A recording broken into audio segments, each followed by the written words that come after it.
Hello, welcome to another edition of Sunday Night Soccer here on Straight from the Training Ground. We promised and we delivered, and we were very excited to have a special guest, the two Erics, joining us in person.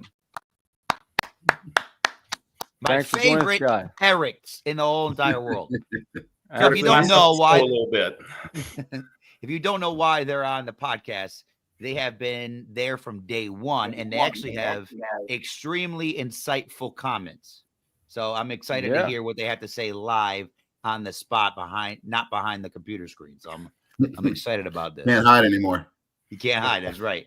So we had a good conversation last week, and we thought we would just continue this here to start off tonight. We got a good discussion last week about the NIL transfer portal things. We talked about you can see a lot of the recent coaches there, some legendary type coaches and stuff that have retired recently. And we also I found some stats there. 13,000 Division I athletes transferred in 2023. And then there's some possible solutions, which you can all see and stuff like that. But I think that's what we're here to discuss. So I'll leave it up to the two Erics. One of you guys want to start off? We had some good discussions last week.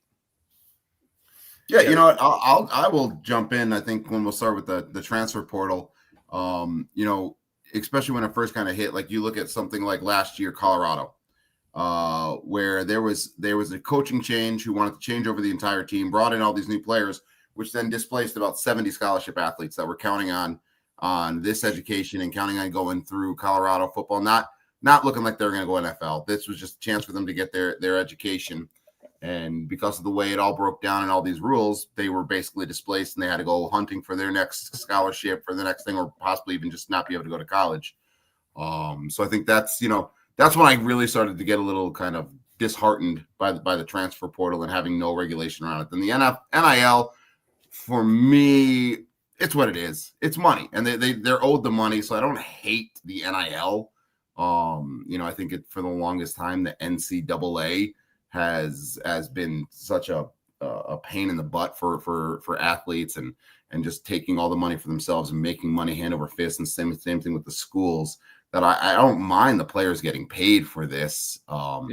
In that. So regard. Eric, I'm going to stop you real quick, just so spectators, just because I'm still naive to this a little bit. Can you explain the NIL? So the NIL stands for name, image, and likeness. Okay. So basically, if the player wants to make money off of their own name, their picture, their photo, be used in any commercials or anything that's like them, be in video games and all that, they can make money off of that. So does that mean for NCAA 25 or 20, whatever the year was, they got paid for? Yes, the players have the choice to opt in. If they opted in, they got money for it. Nice. All right. Yeah. So the NIL, I don't think is a bad thing. Now, I think it's the Wild West and the craziness right now, and they have no idea how to handle it. But the idea behind it, I think, is in the right direction. Especially so Eric, if you demand so much from these athletes and not let them get a job at McDonald's. Yeah. Or not even do that. Eric E., let me ask you this question. Does this open up criticism then towards a college player that's 18 plus? Yeah, I think with the NIL, and I agree with my brother Eric there.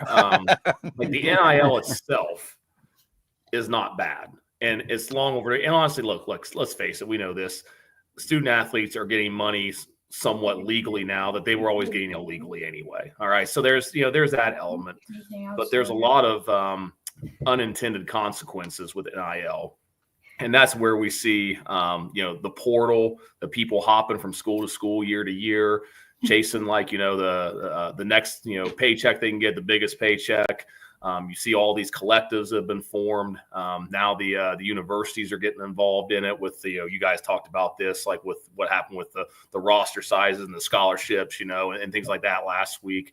I don't think anyone thought it was going to go this far when all this was brought in.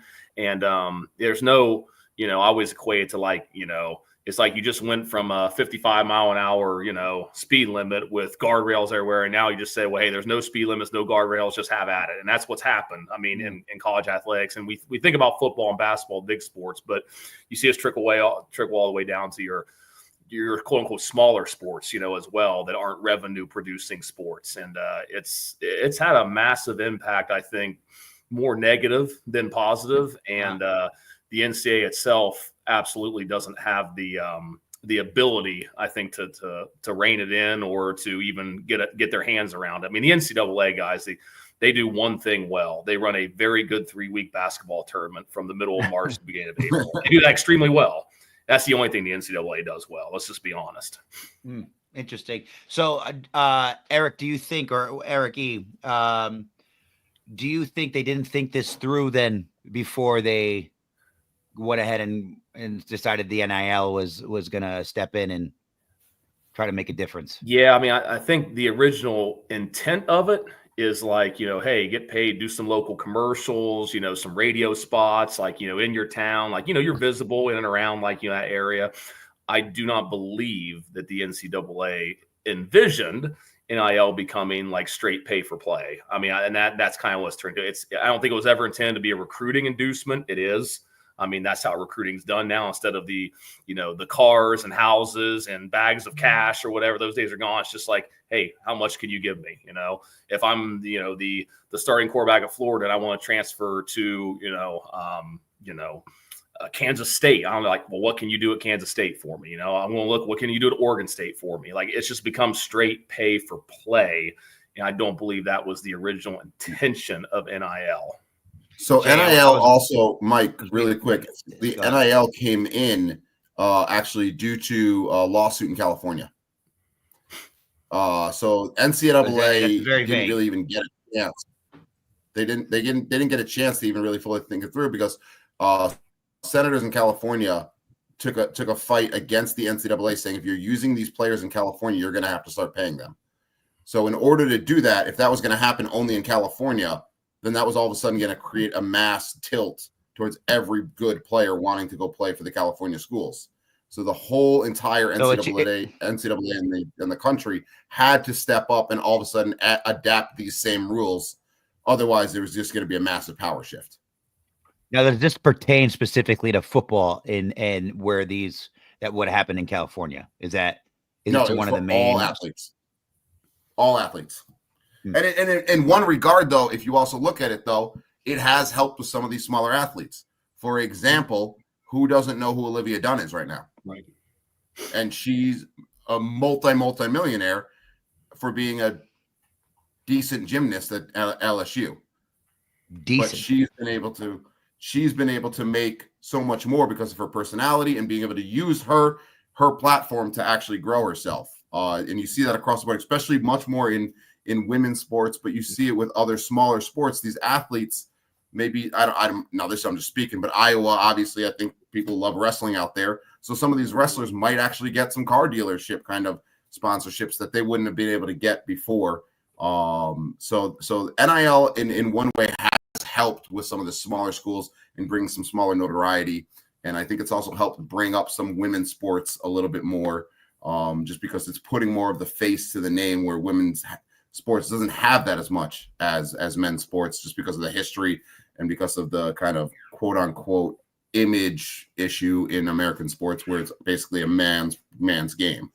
So I think being able to bring somebody like Caitlin Clark, who's amazing, but now that she was able to use her name, use her image, get out in front of that, and actually be paid for what she was doing, that made it even more prevalent. And these other companies were able to highlight Caitlin Clark and bring in this is what women's basketball is. And I watched the NCAA women's basketball last year, almost wire to wire, and it was amazing. It was awesome.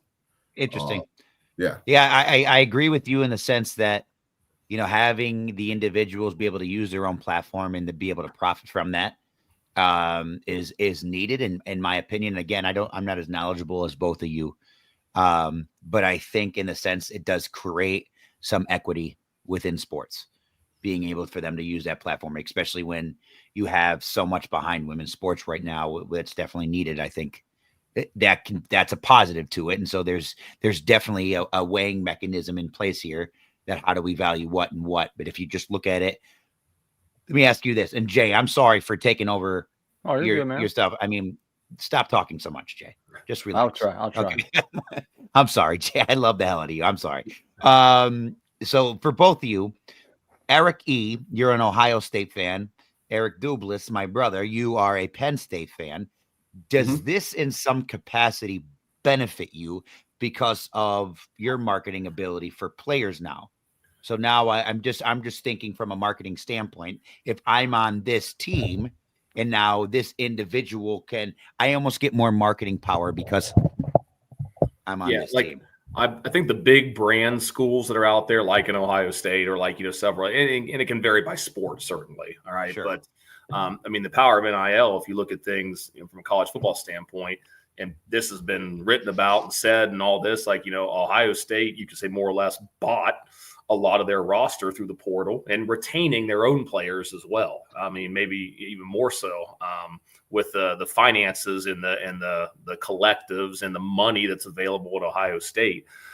So it puts you in a position, if you have those resources at your disposal, to quote unquote load up potentially.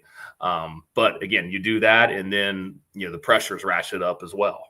Coaching staff, expectations. I mean, there's you don't have much room for error. I mean, you're expected to perform at a certain level. Yeah, sure.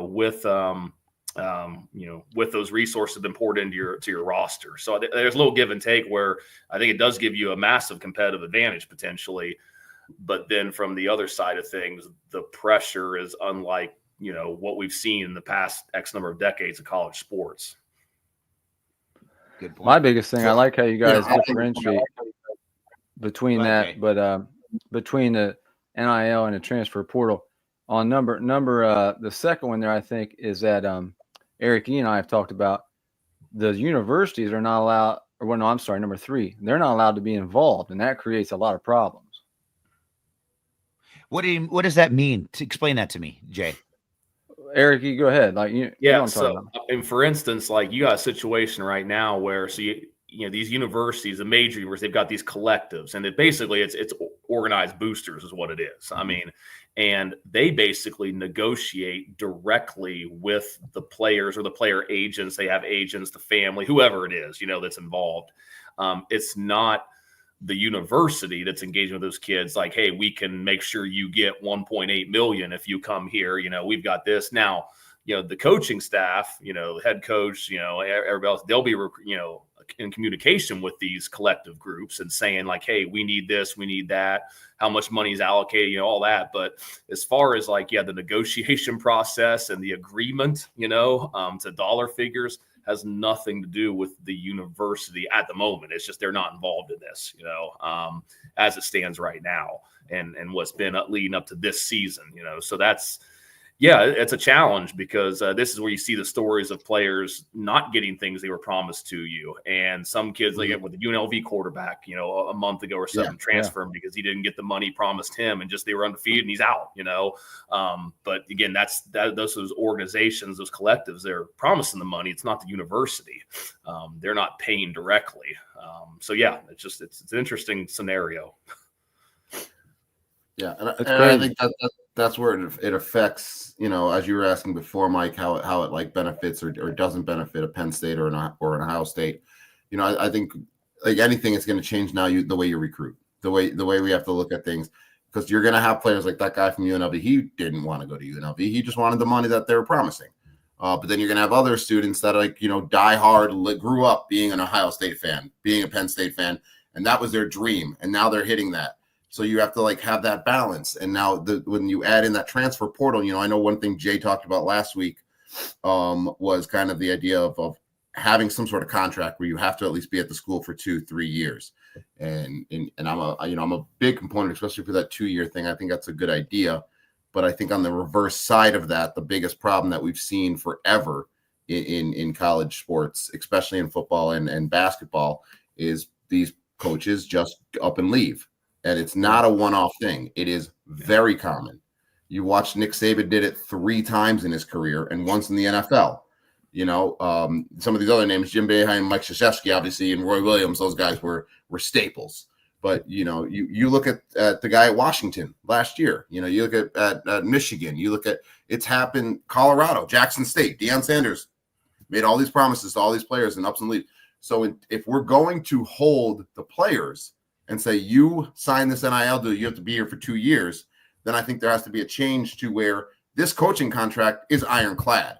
You can't just up and leave, even if it's year 3 in your 5-year contract, and go to another school. So I think it has to be both ways. I think, the whole thing about the NCAA to me is it's so we're going to say this, but we're going to do this, and we're going to, mean one thing over here, but it benefits us better if Alabama's good or this school's good. What was it last year? I can't remember the name of the school right now. Joined the NCAA for the first year, Division I, basically runs the table, but was unable to get into a bowl. James Madison, maybe. Yeah, James Madison. You need to hit. You need to be in the NCAA for 3 years before you can compete. But it's like these guys were dominating. Yeah. And so the NCAA just makes up these rules. And I think that's where, the transfer portal is going to get messed up. The NIL is going to get messed up because there's no cohesion. It's only at what moment benefits the NCAA, not what's best for the players, not what's best for these quote unquote student athletes. So let me just play devil's advocate here as we lost Jay for whatever reason. Jay had to go to the bathroom. He's had enough. Yeah, he's done. He didn't want to hear He's it. researching NCAA. Yeah, he's doing. So, but this is interesting. And you guys are killing it, by the way. So without Jay here, I want to invite you to stay on the entire show if you guys are able to. If not, get the hell out of here. It's okay. But your input's good. Well, your kids just brought me a new Red Bull, so I'm good to go. Very good. So to play devil's advocate here, like any organization, right, that's trying to evolve and get there, there's got to be room for growth. And the fact that what they're doing maybe has good intent and they're not doing it right, so they encountered problems on the way, maybe we don't discredit NCAA and the NIL instantaneously. But at what point, like what you're talking about, they discovered, is this the first year? This is the first year of all these? No. Oh, so that's your issue with all this.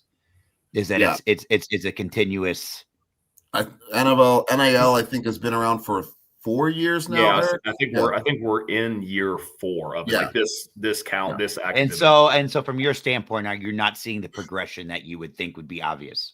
It seems to be getting worse, honestly. It's going the other way. Interesting. Way more free for all. Yeah. And I think to your point, Mike, what you were saying is, yes, this is a change. And like all changes, it's not going to be perfect. Just to keep on going with that, the college football playoffs this year, that it's 12 teams for the first time. And I think it's great.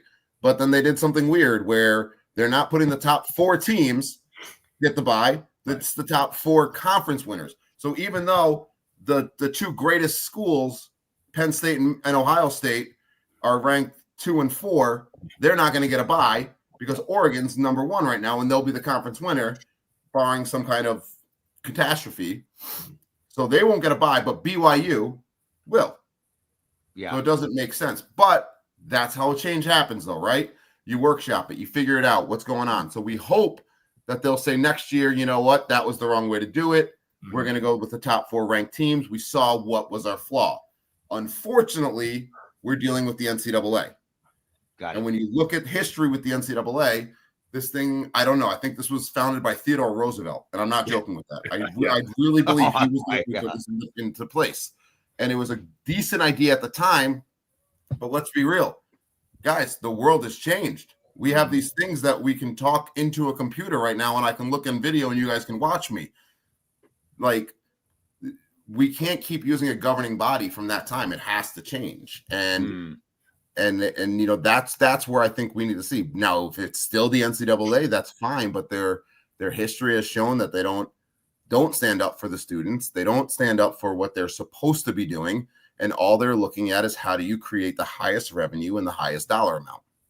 The NCAA system itself is extremely antiquated. It does not match up with 2024. And this goes across all their sports. This isn't just a football thing. I mean, this is and I say tongue in cheek earlier where I'm like, the only thing they do well is, conduct a 3-week basketball tournament. But truly, right now, when you look at the landscape of college athletics, to me, the only purpose the NCAA serves is to conduct its championships. I mean, it conducts, outside of football, it's in charge of every championship at every level, Division I, II, III. They do that very well.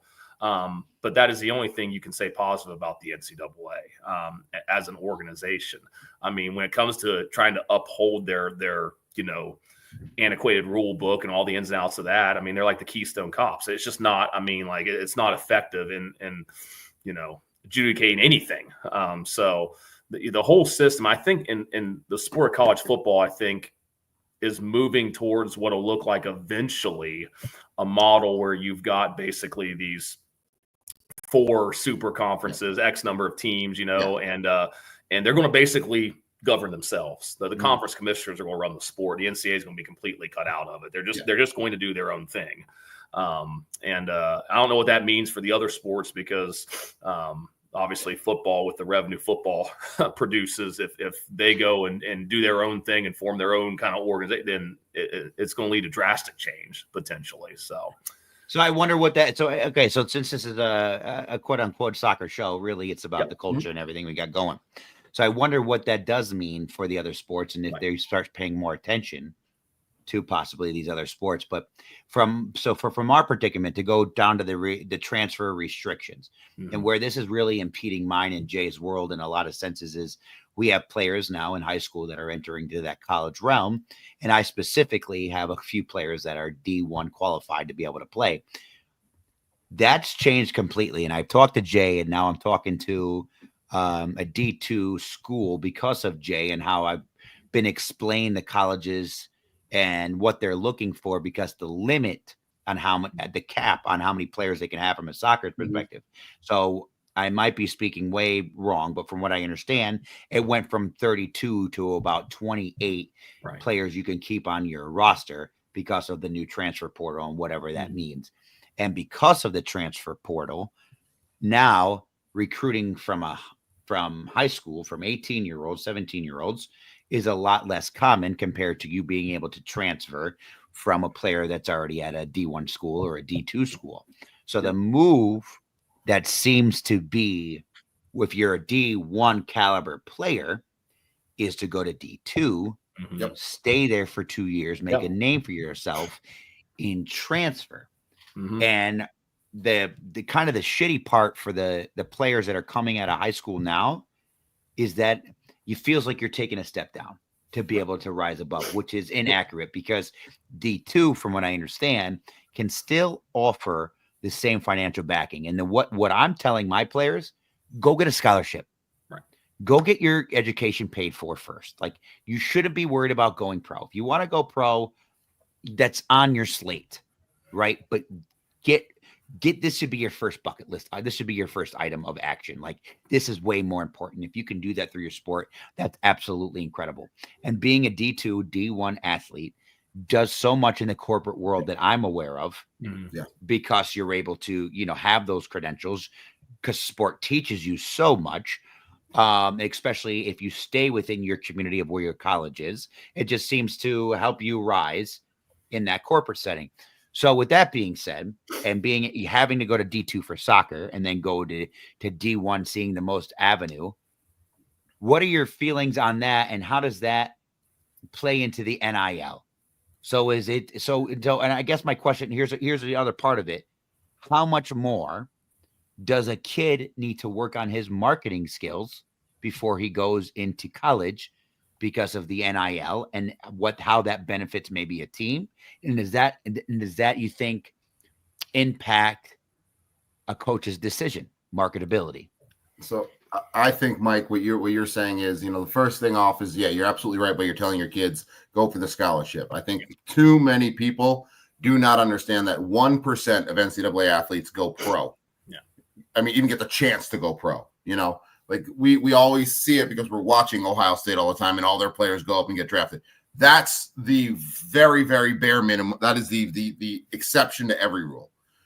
So I think you're absolutely right there. Is don't focus on going pro. But you brought up a really interesting point that I was thinking of as you were talking, and then you kind of closed on it. So I'm a little mad at you because that was kind of my thunder. I was going to hit you with it, but you already stole it because we're brothers and we think alike.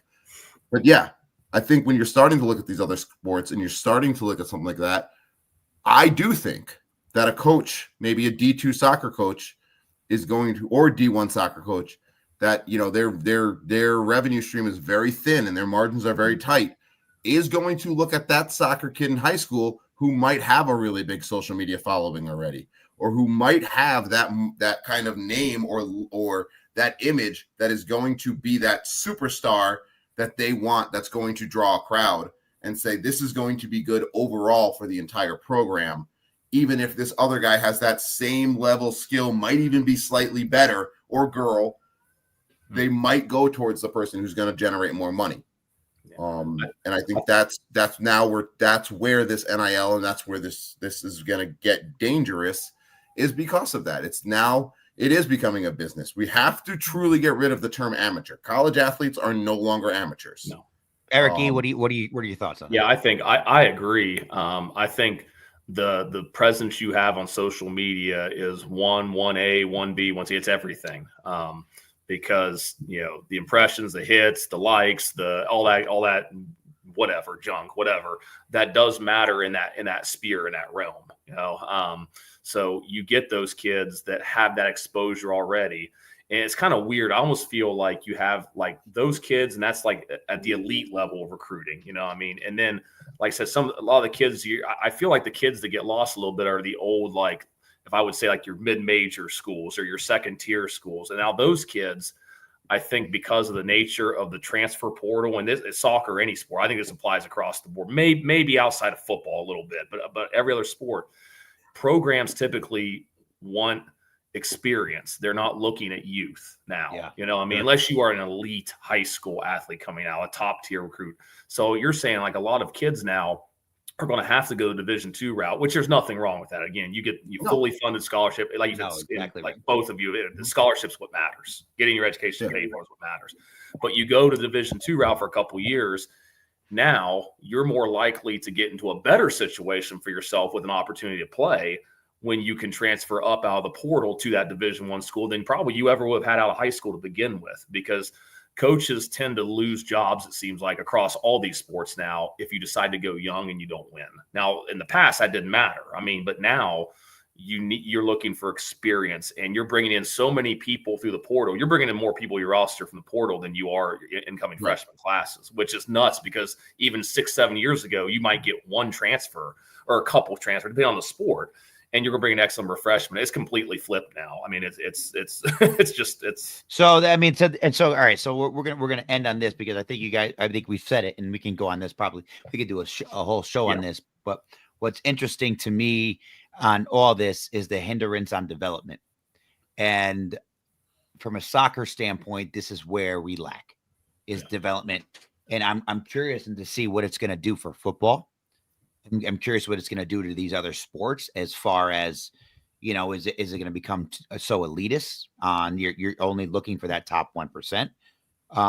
Or is this going to have a better effect on what it means to go to D1? And maybe it's going to make development a little bit stronger, lower. That's what I'm curious to see next. But I think what both of you have said is, what's changed when you and I were young was the accountability and the responsibility for a kid to market himself. Mm-hmm. It's no longer if you're in the tabloids. It's no longer if all this. It's how much can I speak to the public, and how much gravity do I have? How much can I show my personality? Mm-hmm. And that's what social media is, because not everyone's just gravitating to the skill set.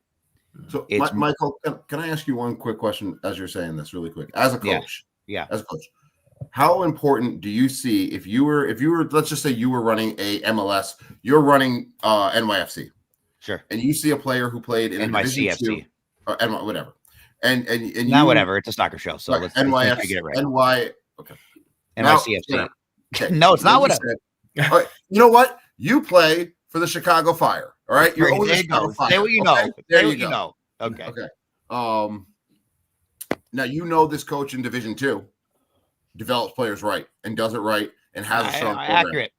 Or the team in Division I, UNC, and they won the national championship. When you're actually looking at bringing in a player, at what point are you going to say this guy was developed correctly, or this guy played for a championship winning team? I think right now in our sports, it gets to a point now to where the championship team gets more credit than the people who were actually developed correctly. And I wonder, maybe as what you're saying, do you think that might change now if there's less opportunity to go to D1, where some of these soccer players are going to go to schools that are better developers. See, that's the whole point. Like, this is what I'm saying. Like, we could do this shit forever, but like, exactly, like when you implement the business over sport, this is what happens. Mm-hmm. Now money and revenue are so streamlined with what's going on. It's not about the sport and the best product anymore. It's about marketability. Mm-hmm. And that's the problem. That is 100% the problem. What I don't like, and like you guys both said, I understand, like, yes, they deserve the money, but no, they're not ready for it. Like, that's kind of where I lie with it. You're still developing. And we got to make it about that journey. Now you got a Cooper Flag going to Duke that already knows is going to be a D1, or is already going to be like a top draft pick for next year. And he's already going to Duke. This is just Duke gets to get their money from Cooper Flag for 1 year, and then he's gone. But the avenue of like D1 is now becoming that. D1 is becoming that bump before pro. It's not developmentally friendly, and that's exactly to your point, Eric. No, because I disagree with the sense that an 18-year-old is developed to their peak, and I don't think that a pro caliber and from all athletes is the right scenario. For some, yes. But for all, absolutely not. I know for me, 18 to 22, 21, I was so different each year as far as my maturity went. And so you can't ask the same thing from the athlete. You could be a completely different athlete by the time you're 21 because you have just a different understanding. And I think it's unfair to require that. And that's where I see D1 kind of losing some. But at the same time, where my brain's going is that let them mature younger and then come to D1 before their bump and be seen. It just seems like the marketing platforms change. That to me is what's happening. Mike, you're right. Like it used to be, you talk about development and getting developed in college. Like, I mean, you used to think you talk about 18-year-old, you might have been redshirted. Like, you might have all these things, right. I mean, and you're going to be in a program, you're in a men's soccer program, you're going to be there and you're going to develop over those first couple of years to even get to the point where you have an opportunity to play. Now you go to a program, maybe you're out, you don't get to play, you're transferring. All right, you're out of there and you're going to another program. And again, and the ability to be developed by, great coaches and programs that have a track record of history. It's you feel like those days are almost over, which is it's sad. It's beyond sad. Now, maybe younger people think it's great. But I think people generally our age that grew up a certain way, and this is what we kind of understood about sport, it's changing, and it doesn't feel like it's changing for the better. I mean, and that's what it is. And so there's a lot of change going on, and I think we're trying to play catch up, which kind of brings us into our next scenario. So stay here. Jay hopped off because he's not feeling well, but Jay's going to hop back on to be able to explain this next topic. My man's not even pointing at the camera. That's how sick he feels. Jay, go ahead. You all right, bud? Yeah, I mean, I'm all right. Wait, I wonder, is this like the Jordan flu game? Is that what this is? No. That's a great. In 2017, they changed the age groups, and Eric E., you're not going to like this because you're new to club soccer, to your birth year. So if you're born in 2008, 2009, 2010, that's it. Well, they did that for the 1% of people who go on to play for the national team, basically. That was it, because that's what they do with international situations. Well, now there's strong consideration, and a lot of people are saying that now next year they're going to change it back. So what's back mean? Explain that. Back means it used to always be whatever your age was on August 1st, that was your age for that school year of club soccer, fall and spring. So if you were 12 years old on July 31st, August 1st, you're 12, you were a U13. You were a under 13 player for the fall and the spring. So basically, to anybody out there that's not familiar with all this stuff, it means that everyone on your team was always in the same grade level. 99.9% of people were all in the same grade level. Whereas now it's all just mixed up. And they're talking about now, after several years of doing this, going back and making it the first way that it used to be, which in my opinion, I think is better. Yes. But the problem is going to be initially, and for someone like Eric E., who has kids that are just getting into this, it's going to teams are going to fall apart because they're going to have to reshuffle and redo everything. But in the long run, once they get it going, I think this is what they should do, because they only changed it for, like I said, the 1% to play at the national level. And so what happens now is, like, for example, my younger daughter just went through this. If you're in 8th grade, some of your people on your team might be in high school and be a freshman, but some people might be in 8th grade, but they were born the same year. So those teams fall apart as well. So that's the proposed change.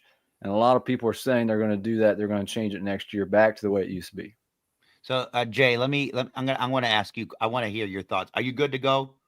We'll see, man. We'll see. Okay. I feel you. You can hop off if you need to. Thank you, Jay. You're triumphant.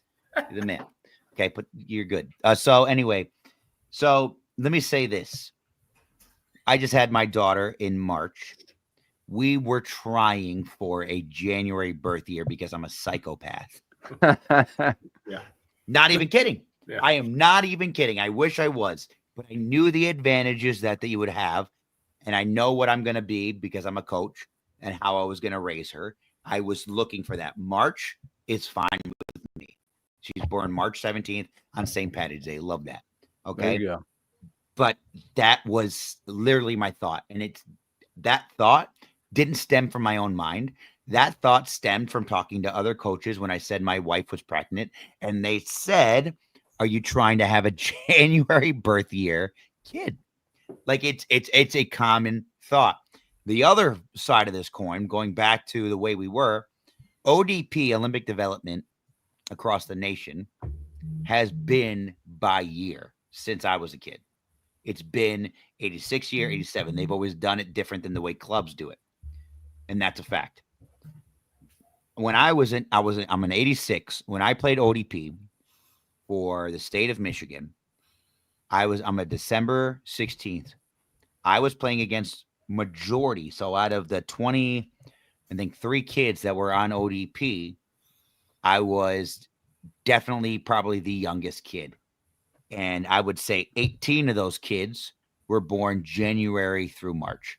And they were a grade above, if not 2 grades above, with mustaches and armpit hair. When I was like, it was just, there was a huge physical thing. And what wasn't fair about that was the psychological part of my development. And you can say whatever you want, but if I'm on the flip side of that and I'm playing 87, what does that do to my mental? That's all I'm saying. Yeah. That's all I'm saying. And I like, honestly, I almost feel like you need to do this by physicality. I just don't know how you do that. If you want to make competition as fair as possible, you got to do it as far as like puberty is and where you are physically. Like that in sports to me is a lot. Although the mental component doesn't always match up.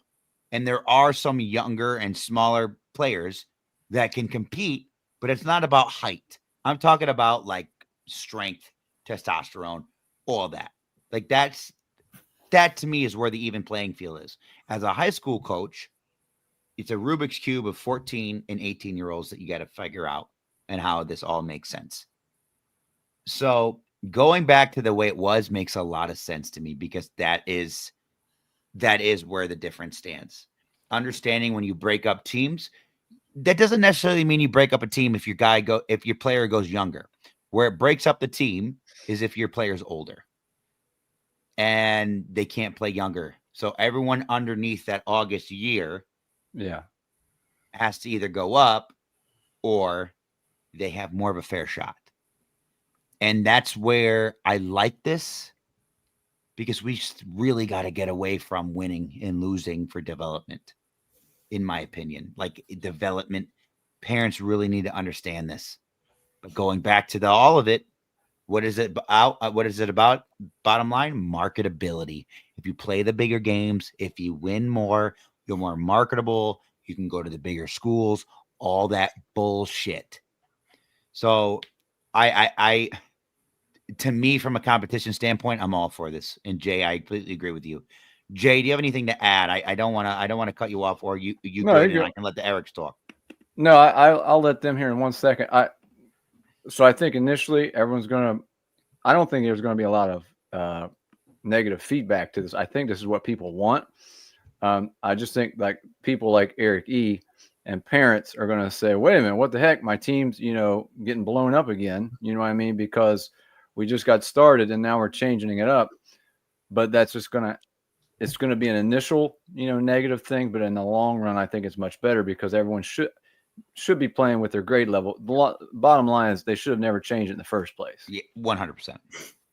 Eric, let's hear your thoughts, man. Yeah, no, when I first got into this, I was a little confused, honestly, because, I've got a daughter and club this year, first time, she's a good little player, whatever.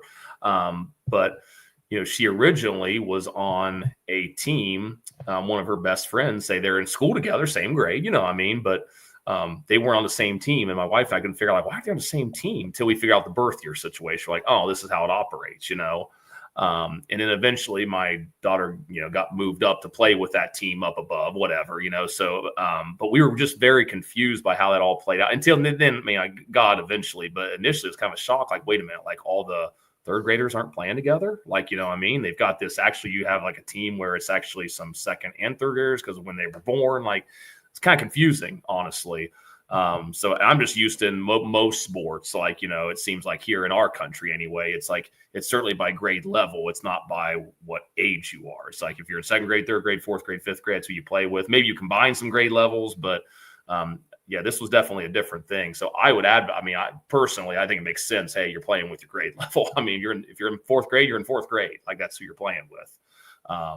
Now my question would be, and to the soccer people out there, you guys, the experts, like, will this change back? Will you still see situations where kids, quote unquote, play up? Will that still be a thing? I guess I assume it probably would still be a thing, but Yes. Yeah. Okay. Yeah. But then from that point, unfortunately, and then where does that stop? How, would someone play up, if you're good enough 2 years, you go from like fourth grade to sixth grade, you play on the sixth grade team as a fourth grader if you're deemed good enough. I just wonder about those things. You know what I mean? Like the rule is it is 2 years. Yes, there's 2 years, okay. Max. Yeah. Okay. Yeah. Eric, any thoughts on this? Yeah. So honestly, I'm the opposite of you guys. I actually like birth year better than school year, and here's why. All you're doing is pushing forward what you just said, Michael. Now I try to have an October or a September birth. So now my kid is actually a full year older than somebody playing when they're born in June. Yeah. And so the whole birth thing, all you have to do is just change the month. So that doesn't mean anything. It doesn't do anything. Yeah, in fact, it's a thing right now in the school year. It literally is a thing where parents try to have September, October babies because they think that that's going to put them ahead academically. So versus like the April and May ones. Yeah. It's happening already. In fact, there's an entire book out there called Outliers about this phenomenon. So it doesn't matter. Eric, you got to get off the channel now. Thanks. I'm kidding. So you're right. This is how you know he's a December baby. I'm a June baby. So I was born a little bit earlier in the months. So my academic level is a little higher than his. Yeah. Plus 6 years earlier. So. But the other thing, in all reality, he's much more athletic than me. But that will never stop, though, regardless of what. You can't change that. Now, what I actually looked at when you say this is I looked at the social side of it. And I actually kind of like the idea of not just sticking within your own, okay, this is my class. I'm only with 8th graders. I might be an 8th grader who's now playing with freshmen. So now when I'm an 8th grader and I go to high school, I know sophomores. I know people at this school. Yeah. I already know this ability. So that's kind of where I changed my mindset. And also, Mike, you were saying you're the youngest playing against these people who were older than you. There's a saying, iron sharpens iron. If you're going ahead and you're going to put yourself lower, you came in and you competed hard against that. Go ahead. No, listen. I think learning through older is 100%, but I think there's a platform through that. like Salvatore is trying to say.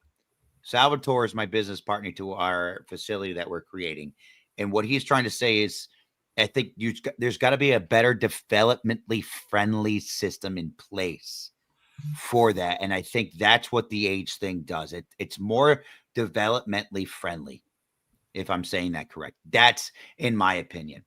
And I understand what you're saying, Eric, and you're right. And I take that back about my first point being that I tried to have a January, but that's so yes. Maybe that's never going to change. That's not going to change. So I get what you're saying. So, but developmentally friendly, like that shortening the year is basically what's happening. And I think in a lot of ways. And so you're almost looking from that year to August. And I know there's that, but there's a lot more, I think, evidence of probably, and just from my experience, I'm talking about this, I don't know by facts at all, from September to December and compare it with January through March. Like there's probably a little bit smaller of a comparison. Like there's a smaller gap, what I would say physically. So that's my thought on that. But it's interesting. And I know parents, like, to Eric E's point, like, yeah, like they're switching back and forth. And that's a lot of it's because our federation doesn't know what the hell they're doing. And that's, and so going back to your points about the NCAA, that's exactly how we feel us soccer heads about the federation. Like just pick an avenue and let's go. But what happens is you got lobbyists, you got all this other political bullshit that happens, and then it changes because this guy now becomes more important and we got to appease this guy to get this. And what you're saying, Mike, it rings so true in more than just sports, though. You see so many corporations, so many companies that go ahead and they can't stick to one lane. They try something for 3 weeks. It doesn't work. They have to try something else, do this, try something, and it all ends up to mush. Sounds like education. You beat me to it. I was like, that's education right there. 1,000%. Yeah. We've lived it. It's a mess. And you're 100% right. The successful organizations, successful companies are saying, this is the way we're going to go. It might not even be the best way, but we are going to do this way the best way. Yeah, we're going to learn everything about it and make this way exactly. And this is why we're behind in a lot of shit. But anyway, Jay, let's move on. Or what do you, Jay? You go ahead. You tell me. You run the show. One last thing. Well, no, that I just want to say, as from experience as a coach, one negative to this, also to the current way, and I've also seen it as a parent, is it does break up teams. And Eric, you will see as your kids get older, they get in with their group. However, it's broken down. You get in with a group. And then in 8th and 9th grade, that team falls apart anyways, because 3 of them might still be in 8th grade and the rest of them move on to high school or vice versa. So it's inevitable, and it happens all the time right now under this new thing. So that's just another thing to keep in mind. So hold on, but before you move on from that, this is what you just said. Move on. I know, but I lied. Jay doesn't know what he's talking about. Jay's seen elephants. Okay, Jay, just listen. Okay, Jay, just relax. I got this. So this is where there needs to be education from coaches, and where American. This is what happens when you get a microphone. You're damn right, Jay. And now I got headphones. And now I just feel like I'm out. I'm on top of. No, Jay, don't go anywhere. I get insecure when Jay leaves. So, but listen, this is where I feel that happens is when before coaches get to that standpoint, to the 8th grade, 9th grade bubble. Exactly what you're talking about. At 6th grade, we need to start having education on self-development, on what it's going to take to be that reach levels, because parents like Eric E., parents like Eric Dublis and myself, before then, it's all about grooming with that team and getting your player kind of in the right situation for them to see them succeed. And so why it hurts breaking up your team is most likely you're seeing your players succeed in whatever situation that they might be in. So that's going to change in that 8th, 9th grade bubble. That's inevitable. That is inevitable. You're going to go to high school. Things are going to change. There's no preparation in the American culture for those next steps. And that's where self-development needs to come into play. And that's where parents need to step outside of what a club can offer and start thinking about what the kid can do, like playing pickup, like doing other things that develop their own game that are going to make a transition a little easier because they understand their own DNA, their own identity, and their own awareness as a player. You got to step away from the coach that you know, that you love, and the coach that is coaching them should most definitely be okay with them trying to figure out their own skill sets. It's just not ingrained in the soccer culture that the way it should be. Jay, do you agree with what I said, or do I need to come to Columbus and fight you? Somewhat. Really? All right. Bring it, Jay.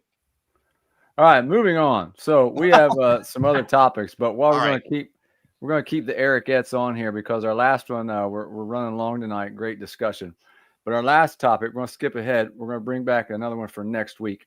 Our next topic is our starting 11 soccer lineup out of current NBA players. Okay. So this is mine. I don't know what Mike D came up with. I don't know if you guys did. Wow. There's so much more similarities than I thought there would be. All right, go ahead. So we got Giannis in goal. Got Jimmy Butler and LeBron back there. 2 solid center backs. Got Drew Holiday and Marcus Smart outside back. Jalen Brunson. There you go. Okay. Thank you for holding that. Center midfielder. Gilgeous-Alexander, Steph Curry, and Kyrie there. You're attacking 3 in the midfield. And Anthony Edwards and John Morant up front. Nice.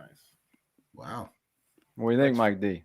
I think that our strikers are the exact same. No way. We didn't talk about this, so. No, we did not. So, but they're not. Actually, I take it back. I lied. They're not. So here's what I have. Can you see that? Yeah, it's tremendous. Wow, that is. All right. So if you didn't catch it, Go again. you're dumb. All right. So listen.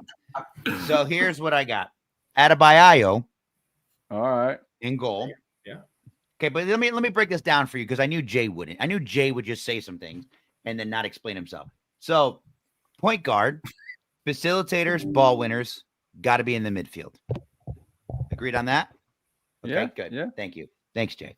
Power forward, strength, ball winning, backs or strikers, centers, strength, ball winning, being strong, and can facilitate. I got backs or strikers and goalie. Small forwards, athletic, speed, dribbling. I have as outside back or strikers. In shooting guards, athletic, scoring, can move off the ball. I have strikers and outside backs as well. That's exactly what my lineup does. Okay. It doesn't though. Okay. So here's It's formidable. okay. So I went with a 5-3-2 with a triangle in the middle. Adebayo. Oh, we're talking formations as now. goalie. Well, because you have to. Okay. If Jay was half the coach I was, he'd understand that. And so I have as my right outside back Jason Tatum. All right. Okay. Can play defense, can score, athletic as all hell, and conditioned it up to move back and upside. I have my right center back as Wemby. Wemby can move the ball. He is going to win anything in the air. Okay. And he's going to also be a scoring threat, can move up. I have my center back as Jokic. Someone who can pass from the back. Different layers, can move the ball up. Okay. And then I have my left center back as OG Anunoby because he's a defensive king.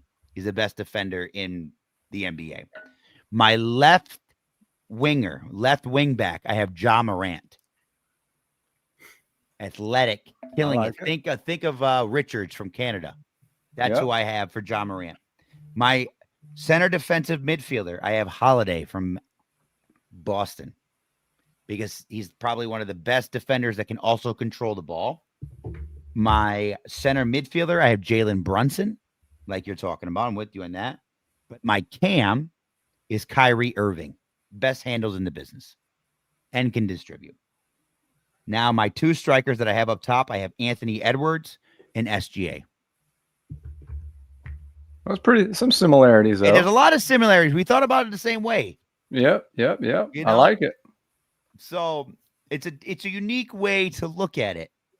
But this exercise was a lot of fun. Let's make sure we make a post for this and see what kind of agreements we get with this, because this was interesting. Because you're with Steph Curry. Yes, my original thought was Steph Curry.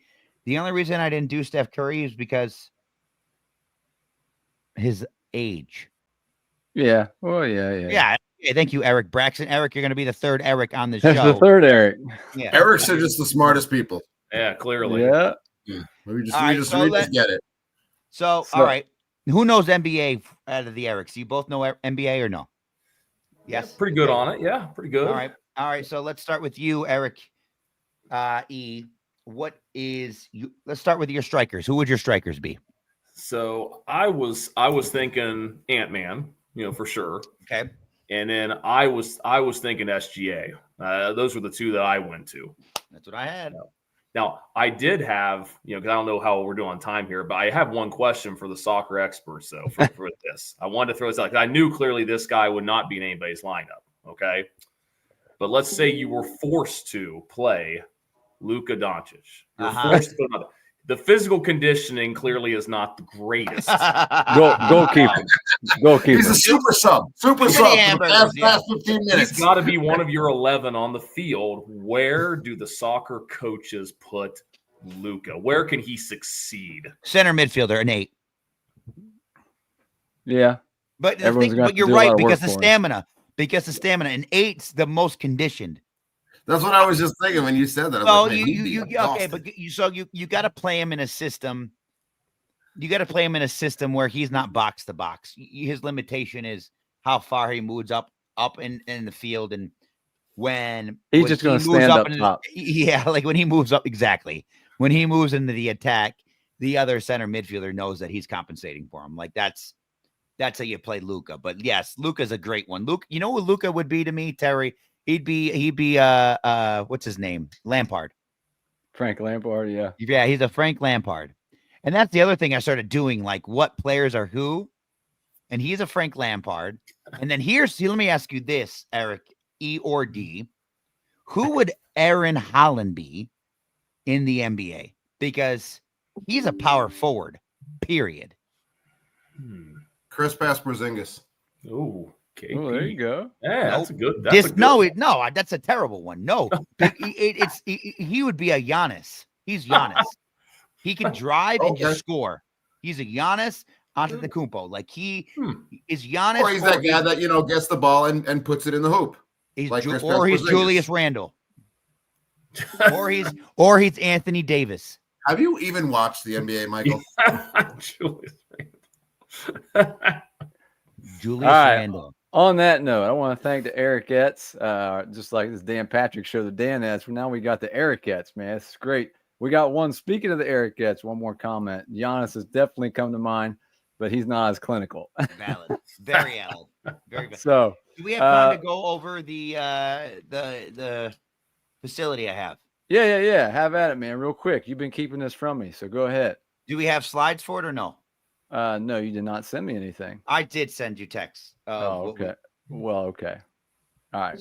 So anyway, that's okay. Yeah, go ahead. So we're going to talk about this next week. But anyway, we have a facility. So if you're in the Midwest, if you're up north, there's a dire need for facilities for people to be able to play soccer. That's not going to be overpriced as far as having it for $250 an hour or whatever absurd amount it is for players to be able to train within the winter. Me and Salvatore and Matthew, and I'm going to get to those names later. I'll actually drop that we have come together. They actually asked me to bring the rebellion in that because they had a concept for a facility in mind that was away from governing parties, that was away from clubs, and strictly about player accessibility and player development. So now we are designing a soccer-specific club with 2 courts, and then we're going to have pillars for training exercises that includes a long turf runway to be able to push a sled, to be able to shoot shots, 4 different type of cubicles, I guess you could say, to where you can work on your two-touch, your turning, your passing, your dribbling, play soccer, tennis, play tech ball, whatever it may be, to now you can schedule sessions, 30-minute to 45-minute sessions to come in and develop.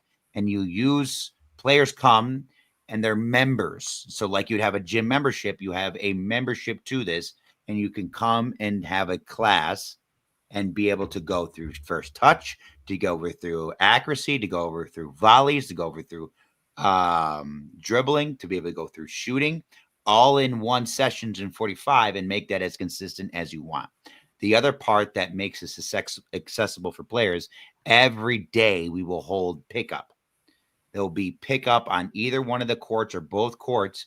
And what's going to promote, going back to the social media presence being needed for the platform for players to be able to market themselves, we will have video capturing each game, whether that's going to be live or something they can take home after.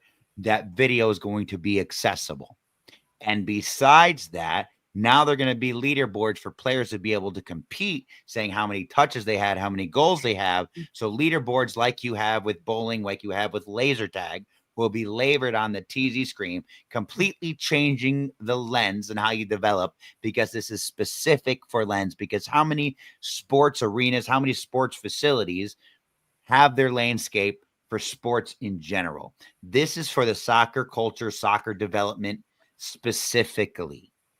And that's what we're catering to. Our dedication is to make this accessible, to make this inclusive, and to make this equitable. On top of that, we will specialize also in making sure that we have a woman's platform available, understanding that childcare will be necessary for a lot of the parents to be able to come. So I don't know exactly what that means yet, but having childcare available to be able to have a women's league will be something that we hone in on to make sure that ladies can still play the beautiful game. This is a completely new lens of what an indoor facility looks like, and it's completely specific to soccer and to the soccer culture and what their needs are. So we are going to be called the Soccer Rebellions Underground. Salvatore right here, Velarde, my paisan, he's the one that is actually the investor in all this. He's the one getting the capital behind it. He's the one taking the risk. He called me and asked me, hey, we know what the rebellion stands for. This is exactly what we want to coexist rather than going around you. We want you to be the one that actually does the creative direction of everything. And he asked me, and so now Salvatore is my partner in doing all this. And this is going to be something that's never been seen. It's right in the heart of where the Hispanic community is in Grand Rapids. Youth is something that we're definitely going to be focused on, giving this to the coaches, high school coaches, giving this to the clubs, but it's also an opportunity for parents, like we're talking about in that 6th to 8th grade gap, to be able to recognize self-development. And we're only asking for $10 to $20 a month for you to be able to use our workshops and resources as much as you need. So this is a new way to think about self-development and how important those winter months. So now in between set seasons, you have this period to say, all right, change and focus. Can you go through this grind and grit to develop between seasons? So awesome, brand new, man. couldn't be more excited. If you check out the Soccer Rebellion on Instagram, check out our website. We are literally trying to change the identity and landscape of the game. I couldn't do this without Jay. Jay, straight from the training ground. Jay, stop it. Straight from the training ground. He has been my brother in all this. Me and him nerd out and all this. This is why we talked about even having a podcast to begin with, because a 5-minute conversation turned into 45-minute conversation. But it's big things for everything, meaning this podcast, meaning Jay. Hopefully I'm bringing Jay a part of the Soccer Rebellion, but that's something down the road. But it's extremely exciting that we're finally getting these opportunities that are going to afford us to actually make change for parents, for players, and have it in your control, not the club's control anymore. And that's what we're aiming to do. Yeah, And well, that's awesome, man. I couldn't be more excited about it. Great Sorry, stuff. Awesome, man. sorry, Jay. Thanks, Eric E. Thank you, Eric Douglas. Awesome, man. Congrats. And we'll keep everyone posted on that. Eric Getz, thanks so much for joining us tonight. Make sure you join us again next week on Sunday Night Soccer. Until next time. Thank you so much.